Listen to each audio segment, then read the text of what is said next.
Amber Heard had the worst lawyers ever. Objection, hearsay. Wait, you asked the question. Oh. But we didn't know that they had a feud with each other. A new video clip shows how annoyed Amber's lawyers were at her. In the clip, you can see the actress look back at one of her lawyers. Watch this guy right here in the back. Look, she's looking at him. He tells her to look at the... As if she was looking for reassurance or something. The lawyer quickly notices it, looking annoyed, and nods to the judge since he wants the actress to keep looking in front. Look, she's looking at him. He tells her to look at the... Was Amber actually taking instructions from someone else for once? This isn't the first time we've seen a bit of bad blood within the team. Remember the time when one of Amber's lawyers actually objected to their own question? While you were there on March 8th, correct? Dr. Kipper told me he'd sustained an injury on one of his fingers. Objection, hearsay. Wait, you asked the question. Oh. Next question. Okay, he said he sustained an injury to his finger. Or that time Elaine Brenihoff kept repeating to herself that she was trying because Johnny Depp's lawyers kept interrupting her on the stand. Do you recall? I'm trying.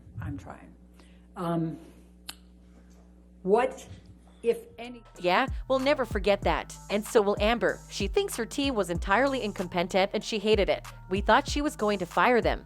Just like what she did to her old PR team just because she didn't like how they did their job. Instead, she just got mad at them. According to those in court, Amber has been getting into squabbles and shouting matches in court with her team. The internet was on the lawyer's side when that happened. I mean, we get where this is coming from. Their client was so disrespectful during the trial. She even walked out one time before the judge left the courtroom, which she wasn't allowed to do. Let's go ahead and take our afternoon recess then for 15 minutes. Do not discuss the case with anybody and don't do any outside research, okay?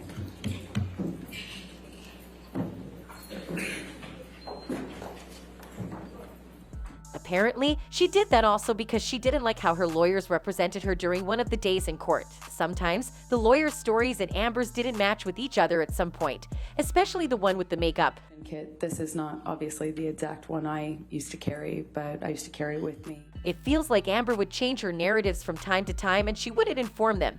And then it's just a total downfall from there. At the end, Amber Heard lost the defamation trial against her ex-husband. She's required to pay $15 million, but of course she doesn't want to do that and her lawyers need to take the fall for it. Elaine Brenihoff was going on so many interviews and TV shows to continue defending her client and blame the judge and the jury instead for their loss. We don't know if they're doing this because they truly feel for Amber, or maybe because they are just saving their jobs. Rumors have it that Amber can't get an appeal unless she appeals on the grounds of IAC or ineffective assistance of counsel. This only happens when a criminal defense attorney fails to represent his or her client competently.